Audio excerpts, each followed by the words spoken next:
Uy, alam mo ba? Ayon sa research ko, Did you know? Updated ka ba dun sa... FYI, ito ang kaalaman para sa kabataan. For Youth Info, the podcast. This podcast is brought to us by the NATCO Youth Committee and the NATCO Children and Youth Team.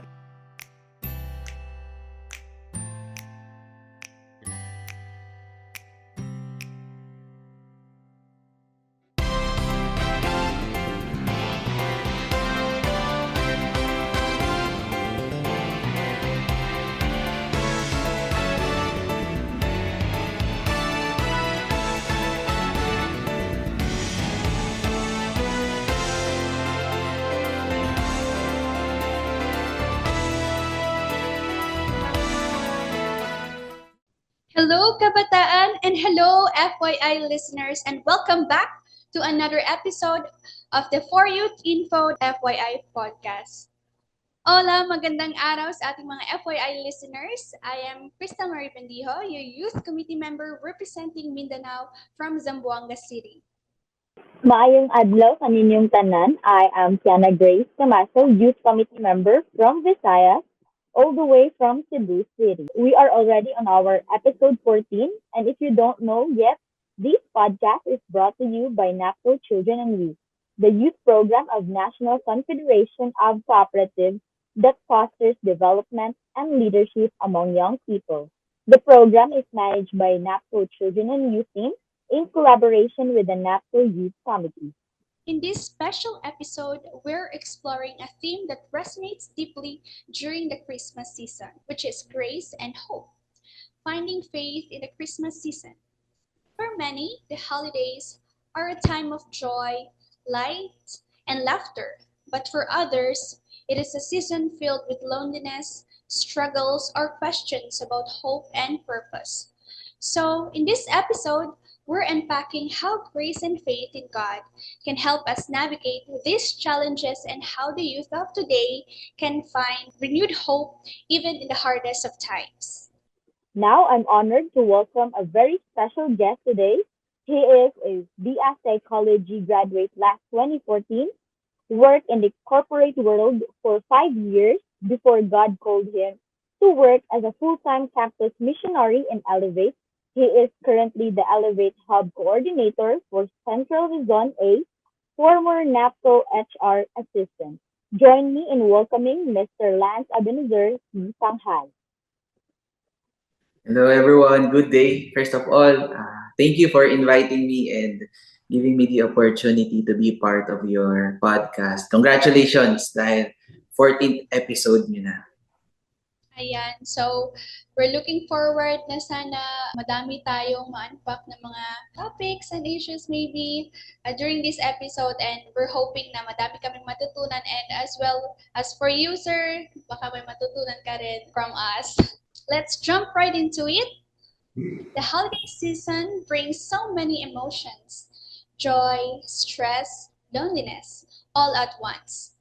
But one thing that can anchor us through it all is our faith. And with that, Sir Lance, have you ever experienced a moment in your life when faith was the only source of hope? How can today's youth draw on that same kind of faith, especially during times when they feel overwhelmed? Siguro to answer yung first question, have I experienced it? One thing that came to mind is nung time na nagkaroon ng bagyo. If I'm not mistaken, 2012 or 2014 yun. And actually, I grew up from a broken family. So yung parents ko hiwalay. And meron kasing domestic violence na nagaganap nun. Kaya naghihiwalay sila. So mabubuo yung family namin, maghihiwalay, mabubuo. Ganyan. So ngayon, bago magkaroon ng bagyong habagat, nasunog yung business namin sa Malolos Bayan. So yung business namin na yun yung nagpaaral sa akin, yun yung bumuhay sa family namin for a long time. Then, after 5 days, nagkaroon ng bagyo. So, yung next na nangyari is, binaha yung bahay namin. So, lumubog yung bahay namin that time na nirerentahan namin. And, vinidyo namin siya. So, ang sabi namin, Ngayon lumubog yung bahay namin, but we believe that God will provide in the future. So ngayon, napagawa na namin yung bahay namin. Ibang bahay na, meron na kaming ibang bahay na napagawa. And I can say na even though hindi nabalik yung dating business that we have, mas okay kami financially ngayon. We don't have debts. Wala kaming mga utang. Before, may business nga kami, may pinagkukunan kami ng source of income, pero baon naman kami sa utang nun. 6 digits. Nung nasunugan kami, nung nabaha yung bahay namin, baon kami sa utang. And now, napagawa namin yung bahay namin, tapos wala pa kaming utang. So, siguro iyon. And siguro yung question na how can I encourage other people to also have the same faith as I? Siguro one thing that I've learned throughout the years knowing God is yung faith kasi is personal. Pwede ko lang i-share yung sarili kong experiences with God. Pero yung faith that I have is different from other people. And it is really for everyone to find kay God, syempre. Iba pa rin yung kayo mismo yung makaka-experience nun, seeking God Himself.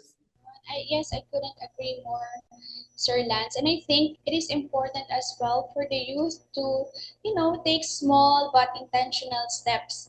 And of course, pray for strength to take those little steps one at a time to begin and to improve. Faith really does give us something to hold on to when life feels heavy. But speaking of heavy, mental health struggles are a huge issue for young people today, especially feelings of hopelessness and isolation. In such challenging times, what role does faith in God play in restoring hope and peace when life feels unbearable?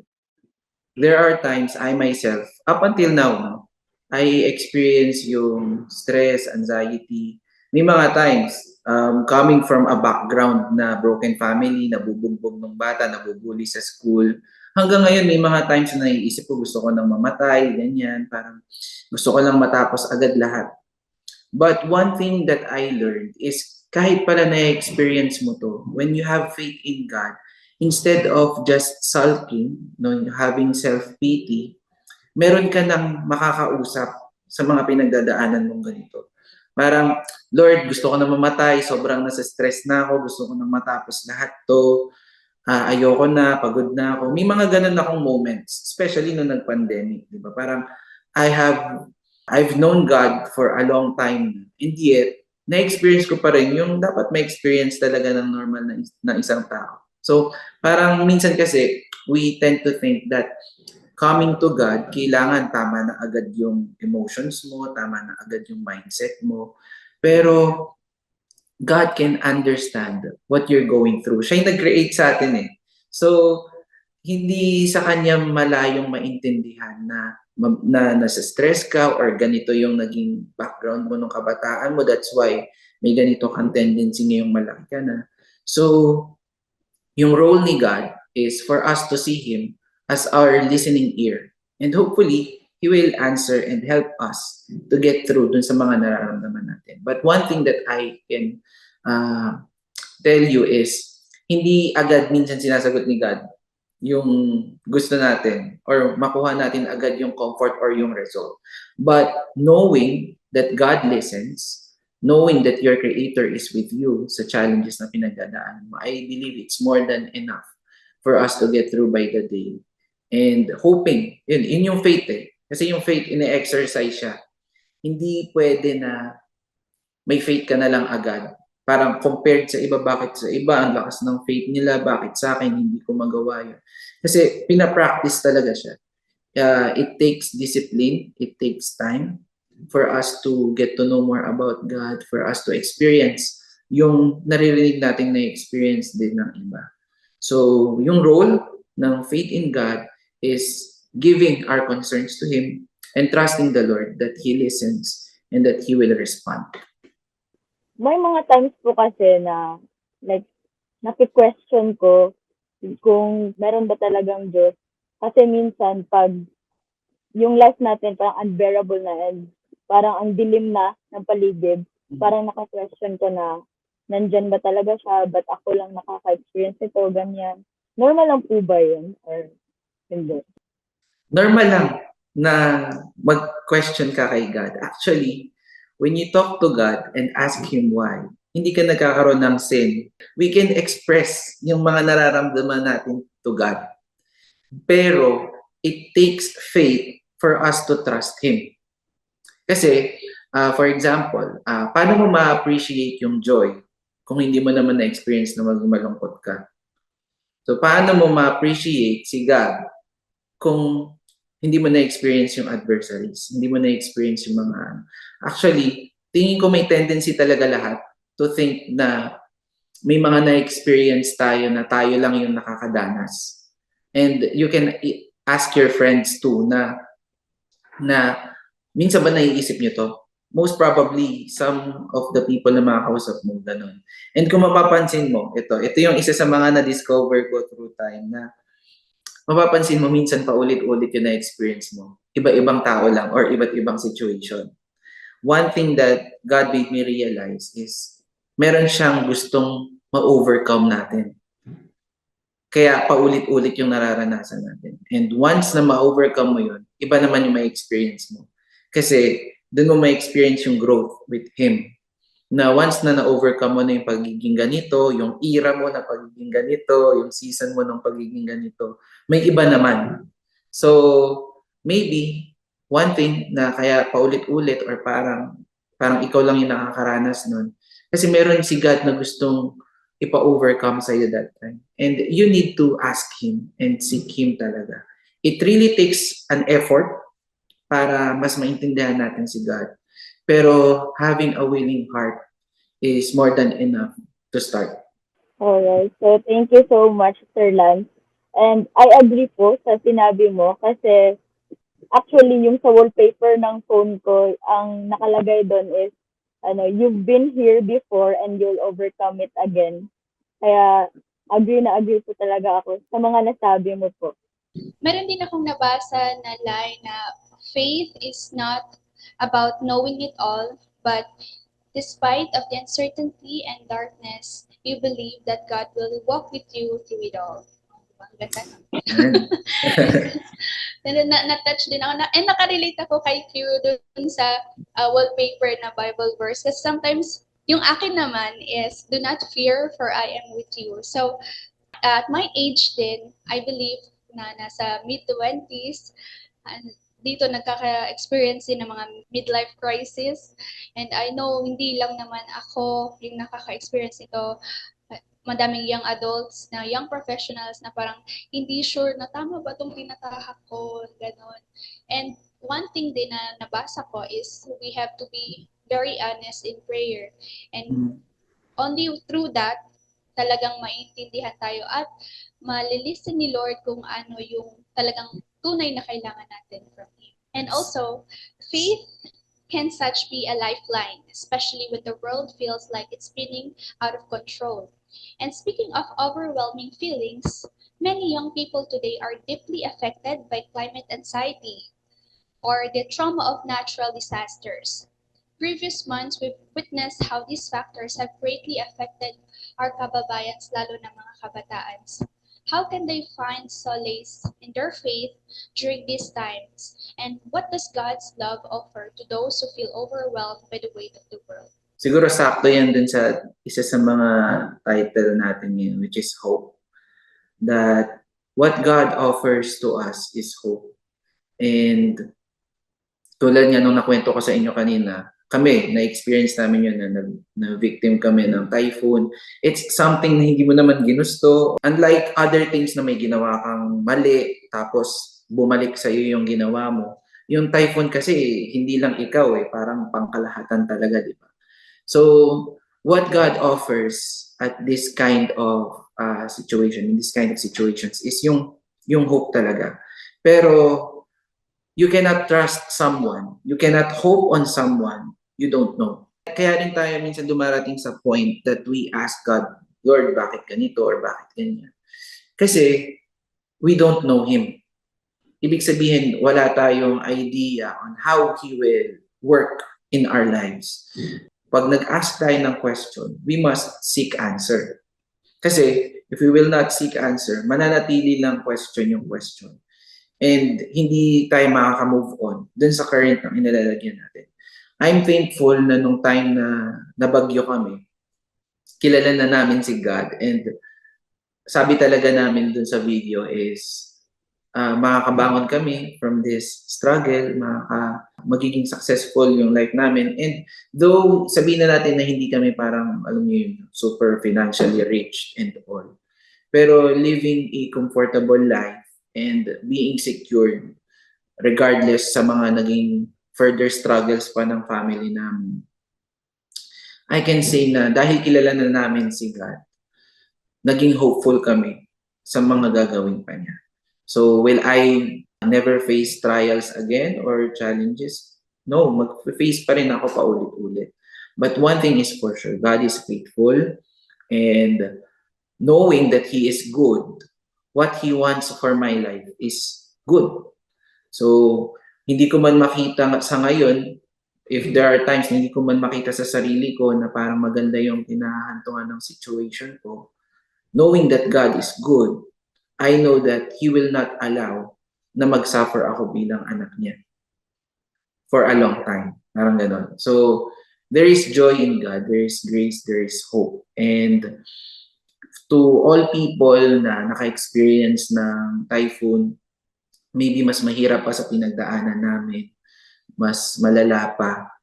One thing na ma-encourage ko kayo is hindi kayo magfe-fail kapag kay God kayo nag-rely talaga. And I can testify to that. Grabe na din kasi yung effect ng climate change ngayon.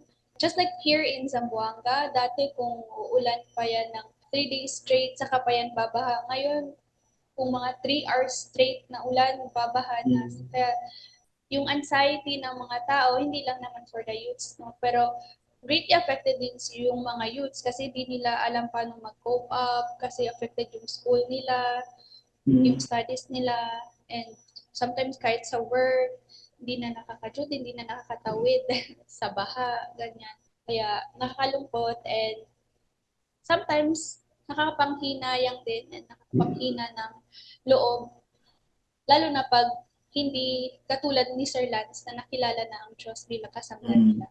Yung trauma kasi, it's something na natitrigger kapag something related sa naging past experiences natin yung nangyayari. Pero one thing siguro is, if I can encourage young people or someone na naka-experience nito is, do your best not to stick your identity sa past mo. Na parang, ito ako before, ito na lang ako, kaya valid.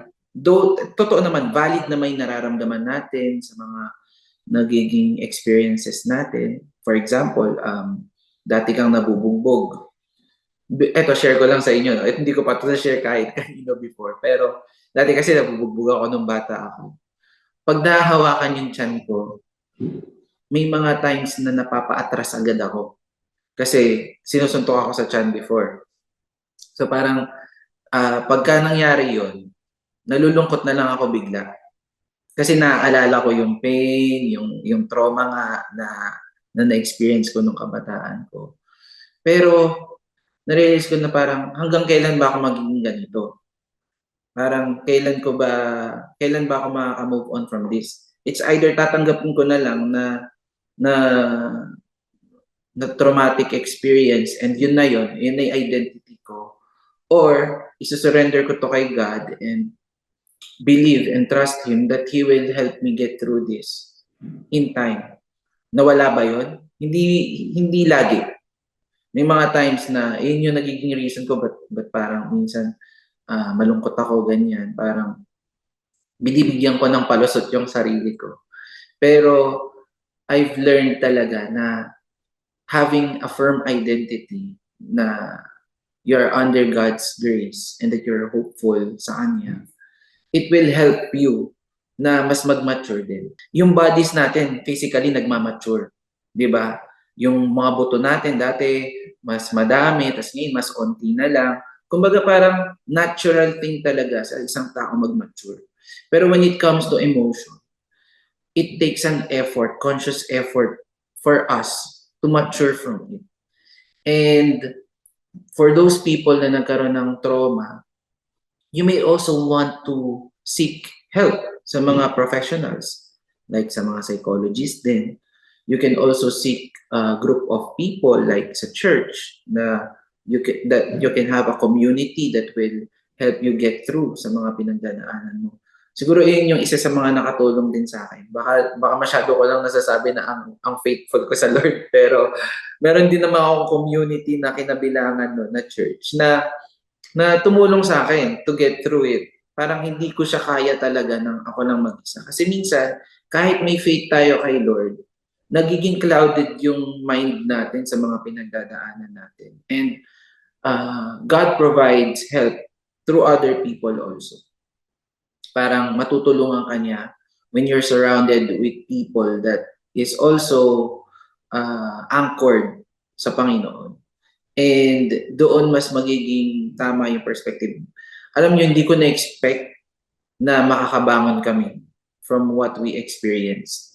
Kahit na sabihin natin naniniwala kami kay God, ganun. Parang inisip ko na lang talaga noon, okay, sige, ito na yon, maniniwala kami kay Lord na makaka-get through kami doon.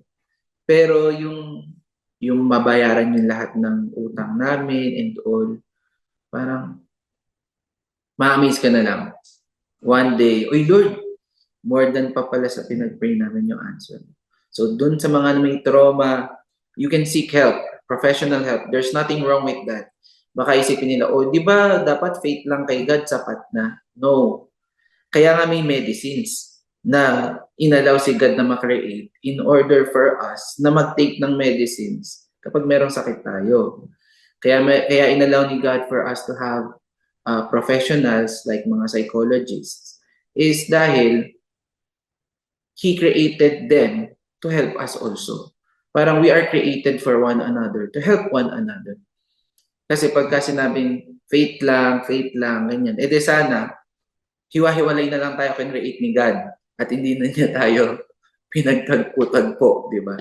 Faith in God is also a reflection of our faith in people. I agree with what you said, Sir Lance, and absolutely, God's love and God's faith is constant, even when everything around us feels chaotic. Okay, so let's shift to something that's unique to the holiday season itself. Christmas is often seen as a time of joy, but for many young people, like me, it can also be a time of loneliness or sadness. So what does grace mean during this season, and how can young people hold on to it when they are struggling to find hope or peace? Una talaga natin kailangan kasing malaman is bakit ba tayo nalulungkot. There are times na gusto lang nating sumaya without us knowing ano ba yung nagtitrigger talaga ng sadness natin or bakit parang bigla na lang akong wala sa mood, ganyan. And kung mapapansin nyo, minsan, pagkain lang pala yung kulang. Kailangan nyo lang pala kumain, masaya ka na. Hindi ka na bad trip, hindi ka na moody, ganyan. So, for young people who are experiencing loneliness, feelings of loneliness or sadness during Christmas season, you also need to assess why are you sad. And kapag ka nalaman mo na yung dahilan bakit ka malungkot, that's the time you offer it to God. Na, Lord, ito frustrated ako with this. Lord, will you comfort me? Will you help me on this? If you're feeling lonely this Christmas, give time for it. Kahit nga hindi Christmas season eh. Give time. Kapag ka nalulungkot ka, give time. But don't dwell too much on it. Sapat na yung mabigyan mo siya ng time sa buhay mo. Pero yung iyon ka na or yung magdadwell ka na doon, I think hindi worth it yun sa life na meron ka ngayon. Parang sayang naman if you will just live in loneliness and sadness. And I hope na hindi mawala yung perspective na I am saying this sa perspective na you will also look for people that will support you, that will help you. Kasi faith itself, hindi naman siya personal battle lang all the time. Faith can also be established, can also be developed by being surrounded with the right people. So, yun, when you're lonely, maybe you can look for people that will help you, and you can also pray to God, ask Him, tell Him everything that you feel. Actually po, sa Christmas season, di ba po may tawag tayong birthday blues? Pag yung birthday blues, parang pag birthday mo, saka ka nalulungkot. Yung sa akin naman po, pag Pasko kasi, ewan ko, nalulungkot talaga ako pag Pasko. Kahit may handa pa, nalulungkot talaga ako. Mm. Ewan ko, baka siguro dahil same tayo po, Sir Lance, no? I came up from a broken family din, and I grew up sa grandmother ko. Kaya pag Pasko, nalulungkot ako kasi nakikita ko yung iba na may yung may Noche Buena sila, sabay-sabay silang kumakain. Kaya siguro nalulungkot ako, pero wala akong magagawa kahit anong pray ko every Christmas, pray ng pray, pero paulit-ulit din naman yung nangyayari. Actually, meron tayong tinatawag na seasonal depression.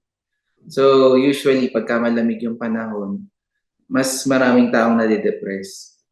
So, ano yun? Fun fact yun. And siguro, ayun nga one thing talaga that really amazes me when it comes to God.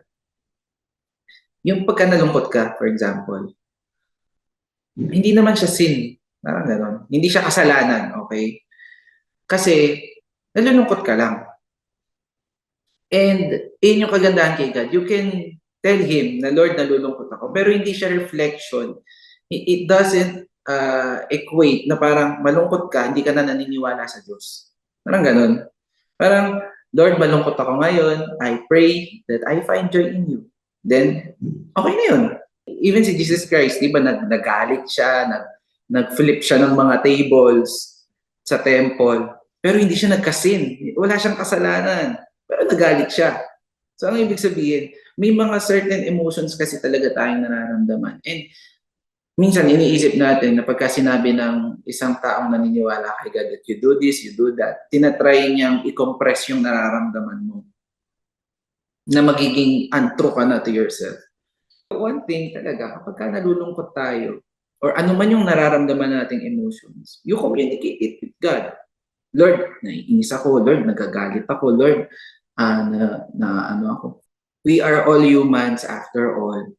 And si God pa ba ang hindi makakaintindi? Tulad nga nasabi ko kanina, siya nag-create sa atin. So alam niya na mararamdaman natin yun.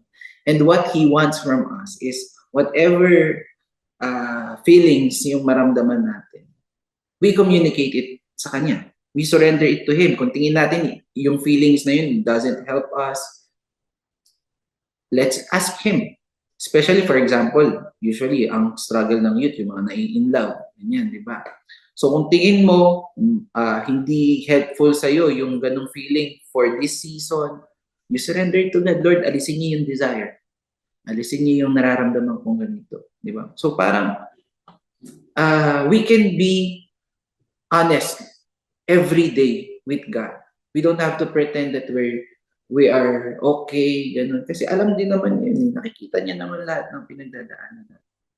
It's good talaga when you have personal realizations. That was a very nice reminder, Sir Lance. And totoo po na sometimes napakahirap po makita yung grace ni Lord, lalo na if wala tayong gratitude and contentment sa ating heart, which is sometimes napakahirap po siyang i-overcome, lalo na pag sobrang dami na pong binabato sa atin na feeling natin sobra-sobra na. And na-appreciate ko po yung sinabi ni Sir Lance na mag-surrender tayo. And I remember this certain verse that says, "Cast your burdens upon me, all you heavily laden." And it's a beautiful reminder na pag something na beyond na our control or something na battle na not for us to fight, it is time now for us to surrender and give it to Him. Grace truly transforms how we view our struggles. But for many young people, feeling lost or mentally exhausted is an outgoing battle, not just during Christmas. When young people feel lost or mentally exhausted, how can they practically lean on their faith to find comfort and healing? For practicality, ito madalas ko itong marinig na advice din ng iba. And sa akin, ito lang din talaga. You just have to simply pray. Sabihin na natin na, ito na naman. Parang mariresolve ng problema ko yung pagpe-pray lang daw. Di ba? Minsan kasi, ano kasi tayong mga tao, hindi man natin pinaka-character to, pero napaka-result-oriented natin. Gusto natin makita na agad yung result ng mga pinaghirapan natin, or kapag meron tayong ginawa, gusto natin na may result na agad. Pero isa sa mga natutunan ko personally is that nung naging mas prayerful ako, ang naging result niya, hindi yung makuha ko agad yung sagot ko sa pinagpipray ko eh. Ang naging result niya is naging mas matyaga ako, naging mas hopeful ako kay God, mas na-exercise yung faith ko. When you are feeling lost and mentally exhausted, hindi kasi siya parang magic lang na na wala na agad. Nag-pray ako, wala na, hindi na ako mentally exhausted. Diba? Minsan kasi baka mamaya puyat ka naman ng puyat. Online gaming, scroll ng scroll. Parang sa atin, di ba, we can say that we are mentally exhausted, physically tired. Pero minsan hindi siya spiritual battle talaga. Minsan it's physical. Mas madalas na de-depress ang mga taong hindi nagkakaroon ng exposure sa sunlight. Mas nade-depress ang mga taong hindi nag-exercise. So minsan, hindi siya spiritual thing talaga. It's more on yung external factors ang nakaka-apekto for us to feel lonely, for us to feel depressed. And when you are mentally exhausted, what you need to do is isa-isahin mo ano ba yung mga bagay na nagiging problem mo. And maybe you need to manage your time.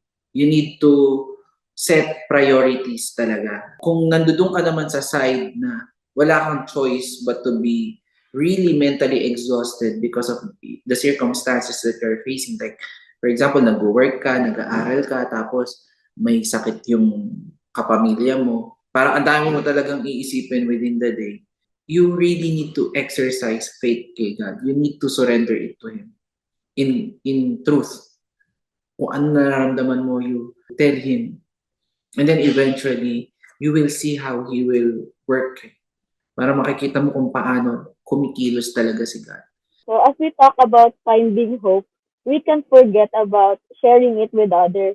How can young people not only find hope for themselves, but also share that hope with their friends and communities who may be struggling? What are some simple ways they can be a light for others during challenging times? Don't please people. I think for most of us, especially sa mga Pinoy, may ganyan talaga tayong tendency na piniplease natin yung ibang tao na hindi, kaya mo yan, or you're doing great, you're just being yourself, mga ganyan. Pero sineset natin sila to fail most of the time.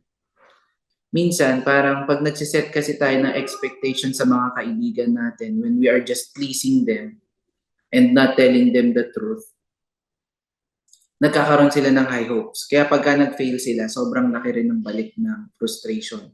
Doon sila naging hopeless. Doon sila, ang daming taong naniwala sa akin tapos nag-fail lang ako. Parang gano'n.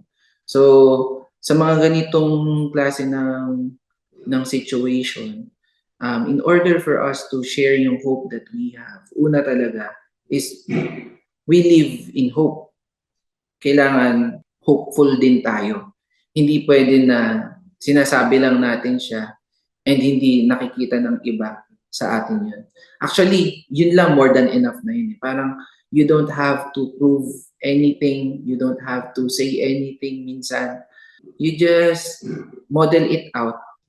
Siguro yung point ko when I said na you don't have to please people is when we want to give hope sa ibang mga tao, hindi natin sila sinasabihan ng encouragement para lang ma-please natin sila kahit hindi naman iyon yung truth.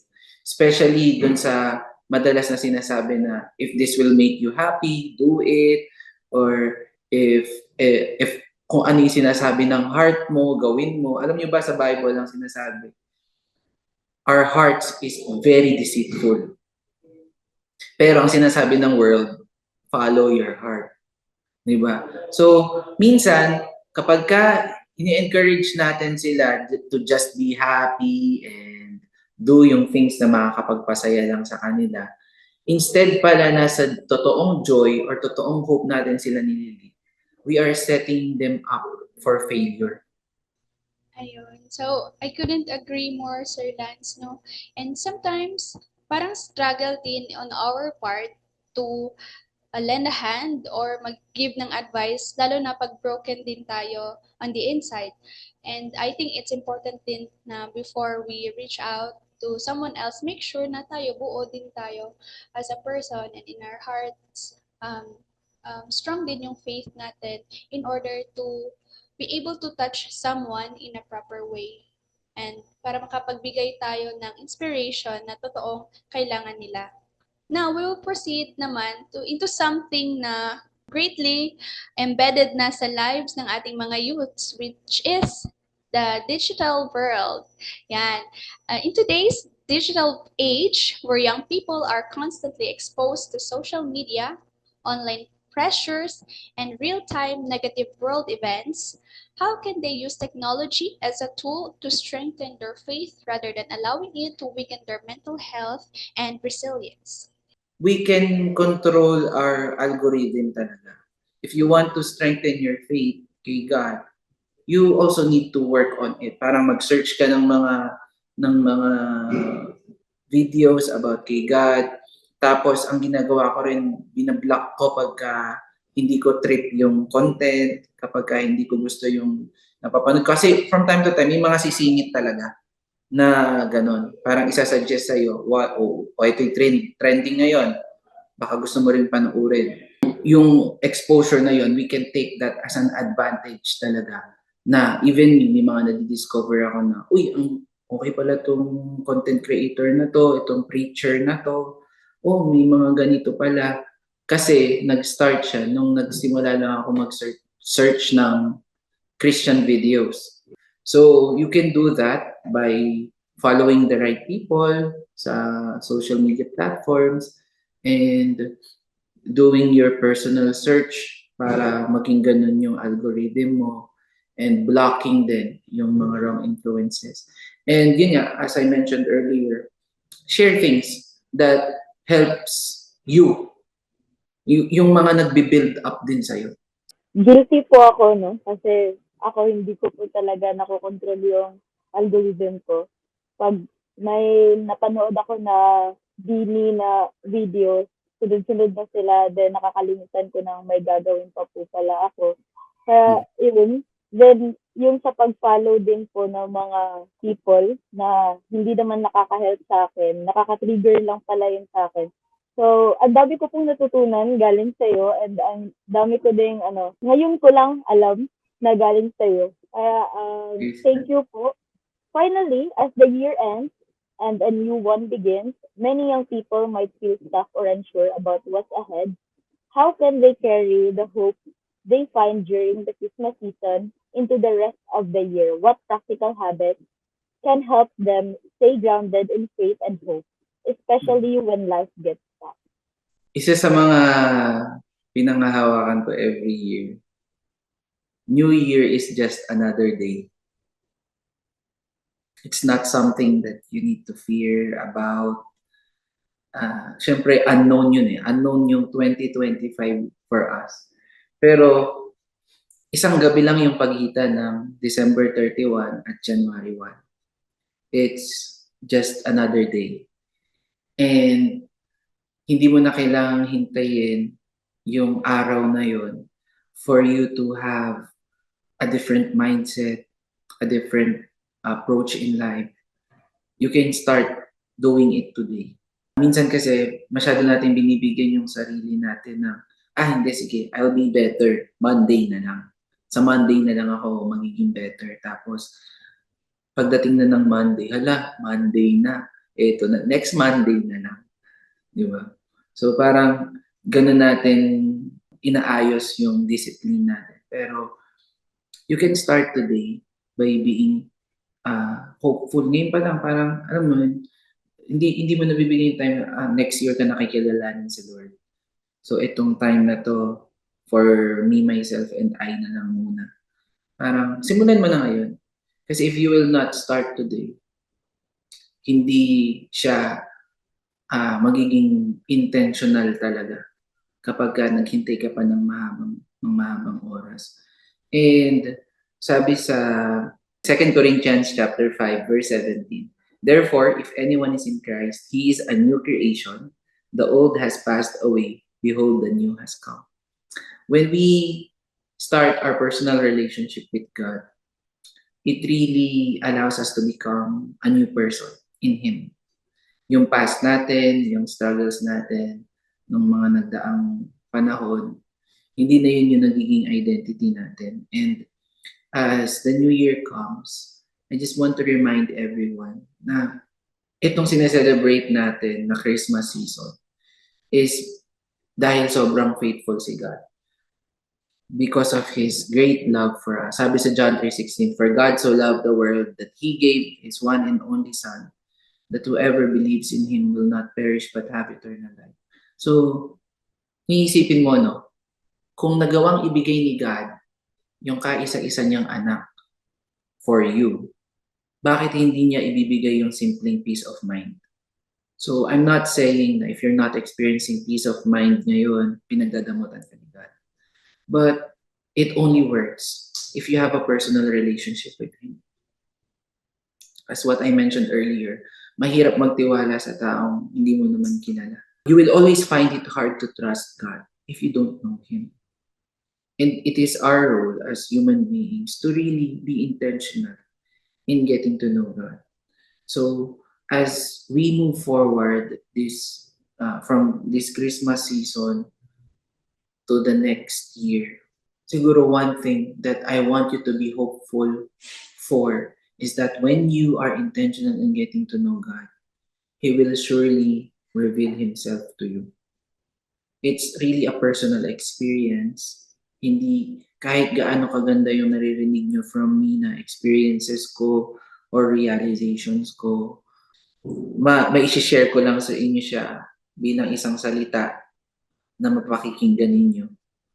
Pero, yung ma-experience nyo si God, personal talaga yun. And it's something that I cannot experience for you.